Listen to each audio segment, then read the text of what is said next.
असम चलते हैं। असम में हिमंत बिस्व शर्मा की जीत और लगातार तीसरी बीजेपी की जीत, और इस बार तो बीजेपी अपने दम पर मेजॉरिटी में है।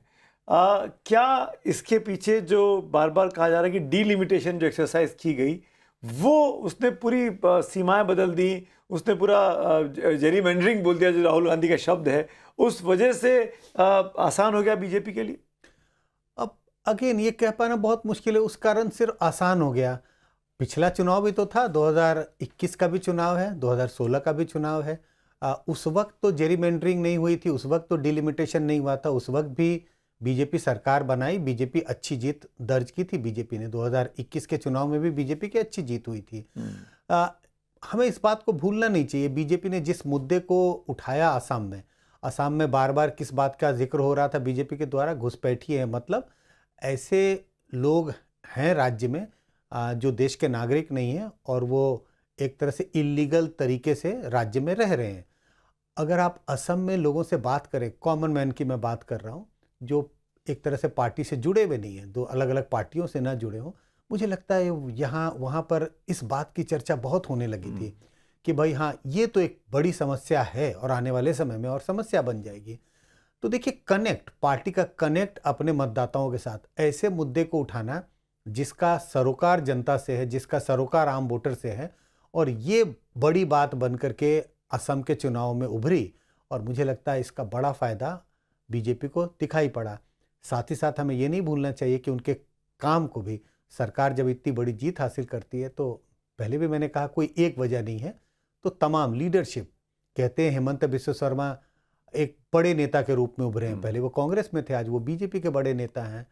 दूसरी बार उन्होंने जीत हासिल की, तीसरी बार पार्टी की जीत है, लेकिन पूरे नॉर्थ ईस्ट में, कहते हैं पूरे नॉर्थ ईस्ट में बीजेपी के स्ट्रैटेजिस्ट हैं, तो लीडरशिप का भी एक फैक्टर है। आप देखें दूसरी तरफ गोगोई लोकसभा के सांसद हैं, लेकिन असेंबली सीट अपनी नहीं बचा पाए, 22,000 के मार्जिन से भी ज़्यादा सीटों से वो चुनाव हार जाते हैं।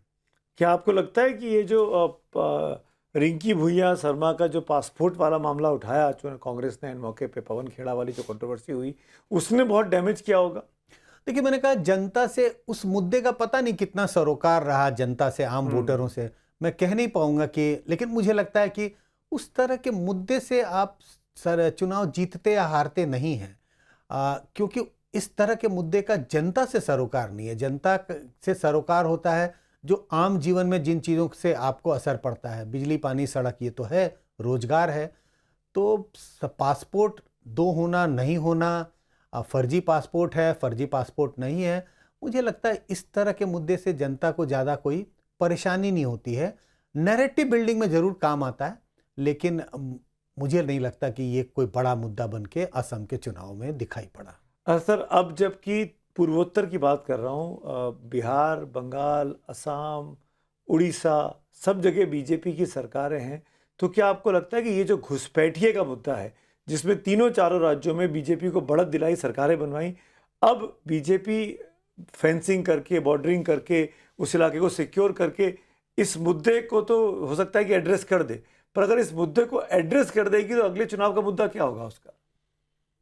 देखिए, अब बीजेपी क्या करेगी? सरकारें बनी हैं, बिहार में तो पहले से सरकार है, अब हम बंगाल की बात कर रहे हैं, असम की बात कर रहे हैं। मुझे लगता है कि चूंकि इस तरह के इश्यूज की चर्चा होते रही है, हो सकता है जो जिस बात का आपने जिक्र किया, फेंसिंग होगी और घुसपैठियों को रोका जाएगा, लेकिन आपने ये भी कहा कि अगर ये हो गया तो आगे बीजेपी क्या करेगी? सरकार के पास काम की कमी नहीं होती है, लोगों की अपेक्षाएं बहुत होती हैं। अगर हम यूपी की बात करें तो यूपी में बीजेपी ने लगातार 2 चुनाव जीता, योगी आदित्यनाथ दोबारा मुख्यमंत्री बने। आपको याद है जब चुनाव हो रहे थे, उस वक्त भी इस तरह की चीज़ें आती थी कि कोई मुख्यमंत्री यूपी में दोबारा चुनाव नहीं जीत पाया, लेकिन कई कीर्तिमान बीजेपी ने पिछले दिनों तोड़े हैं। तो सवाल यह है कि अगर फेंसिंग हो गई, अगर घुसपैठिए का आना राज्यों में बंद हो गया, तो क्या लगता है कि ये मुद्दे खत्म हो जाएंगे और बीजेपी के पास कोई मुद्दा नहीं रहेगा काम करने के लिए? तमाम सरकार से बहुत अपेक्षाएं होती हैं लोगों की।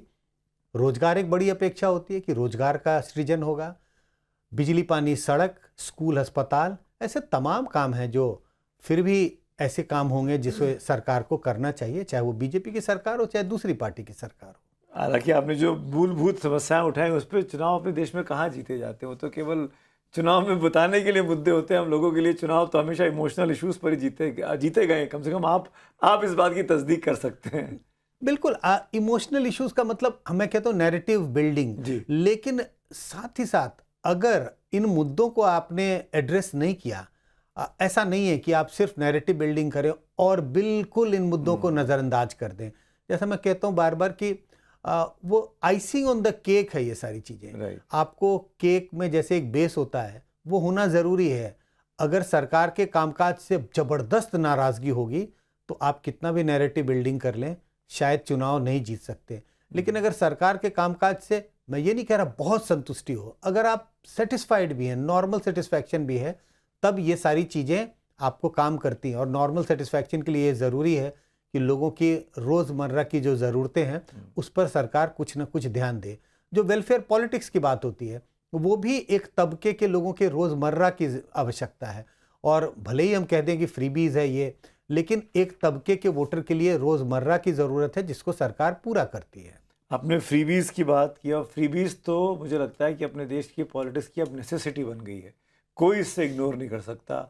ये कहते कहते मैं आपको तमिलनाडु ले आया हूँ।